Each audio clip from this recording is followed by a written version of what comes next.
So while I've been at WISC, I've been working on a graphic novel about the history of women fighting for the right to vote in the United States. This project started as kind of episodic and on the internet, comics that came out every other week.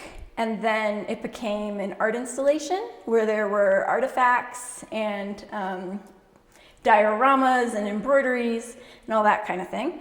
And then, and sculptures, and now it is becoming a graphic novel. So there are, I'm trying to weave together the more episodic pieces into a more cohesive narrative. I'm trying to incorporate things that don't normally get put into regular histories because it's more of an art project. So within that, I'm looking at the history of spiritualism and women's suffrage and the ways in which these women who were doing seances during the 1800s were also frequently women suffragists, in part because spiritualism gave these women a platform to speak in public for the first time. It was very taboo for women to speak in public, but if they were channeling ghosts, it was okay. So I think that that's a really interesting connection. And also just the need to believe in the miraculous and the impossible in order to advocate for these things. When I was a kid, I really liked comic strips. I read them in the newspaper every weekend. I didn't read comic books because they were generally like so for boys. At least that's what I felt like. And I wasn't aware of some of these other authors until much later, like when I was in college. But I always loved picture books and stories that used imagery. So, and my mom was a reading teacher, and they didn't know I needed glasses until like second grade, and I had ear infections my whole childhood, so I had trouble learning to read, but she would always help me make these little storybooks. And then we also would go to a lot of like little tiny history museums in the Chicago area, and these like one-room museums where you know would like learn to pull wool and do weird little crafts, and that had a big influence on doing like installations, which is a big part of my work too. And then it wasn't really until I was in high school and college that I started becoming aware of like alternative comics. I think McSweeney's was the first. They have this issue, McSweeney's 13, that was an anthology of a bunch of comics that made me realize that there was some potential there. I really just love comics because it's a very humble medium. I like that if I tell my grandmother I'm making comics, she's not like intimidated by it, or she doesn't assume anything specific about it. In fact, people generally kind of think, I don't know, it's not an elitist medium. And that's what I love so much about it. And it also requires a certain amount of editing and brevity, which I love. And I also like that it's not a super old medium, and there's just lots of room for experimentation and trying new things, and there's less of this weight of the history of the written word when you're working in comics.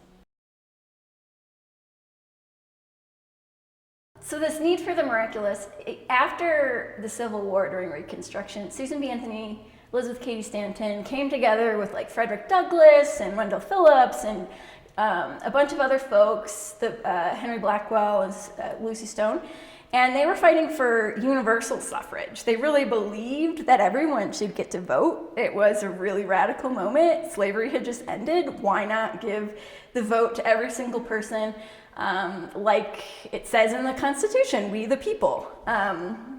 But it didn't work out. And there was just a real belief that that was possible, especially for Susan B. Anthony and Elizabeth Cady Stanton. And then ultimately, because of politics, you know, the Republican Party decided that that just wasn't going to shake out. And in the aftermath of that moment of being sort of denied this impossibility, this remarkable thing, they did resort to racism, especially Elizabeth Cady Stanton. Her sort of elitist attitude came out, and she was like, well, you know, we should get the right to vote first. I'm an educated white woman, and these people were just released from slavery. Like, it doesn't make any sense. And Susan B. Anthony to a little bit lesser degree, but I just feel like that in that moment, that denial, the way that these sort of the dreaming and the belief in something radical and impossible, coming up against systemic racism and sexism is just such a sad moment. So like a big part of the project is just sort of wrapping my head around that and telling the story in all the different ways it's been told, and all the different ways that Susan B. Anthony has been presented, and trying to imagine how they felt in that moment, and then, but also, of course, how it sort of echoes into the future. As far as my process went, the fact that some women found spiritualism and talking to ghosts as this way to sort of imagine the impossible and to start speaking in public, it gave me this idea that maybe the spirits and the ghosts could help me deal with this thing, this racism that I have a hard time confronting myself. So that's why I started to incorporate more of a magical realist element into the project. And then also just, I've been listening to a lot of Marilynne Robinson recently, who I love, and she writes a lot about religion. I'm not particularly religious, I call myself agnostic, but just the way that the miraculous and wonder has kind of been edited out of contemporary society to some degree. And how it's still there, you know, like as many times as you divide a particle, and this brings in some of my St. John's classical education, you still don't know what's actually going on. You know, there's always an element of that wonder, and I think bringing it back can help deal with some of these really difficult topics. I mean, on some of what, I think the graphic novel just it's just storytelling through images. And there is, especially like in my education, a definite prejudice against images that tell stories, especially in the art world. It's illustration, it's not interesting, but I just feel like there's just something so fundamental in storytelling that is so important to just being a human being and trying to make stories to understand where you're coming from and your history. It's a really great medium for dissecting information because you can jump from an image where you don't really have to fully express what you're saying, and then you can jump to text, and then you're just creating more of a dialectic.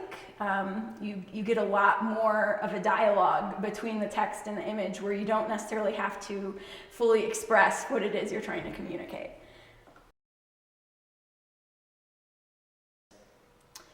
Well, from comics, I love Linda Berry, I love Alison Bechdel, Lily Carey, Eleanor Davis. Like, there's just so many women cartoonists I love.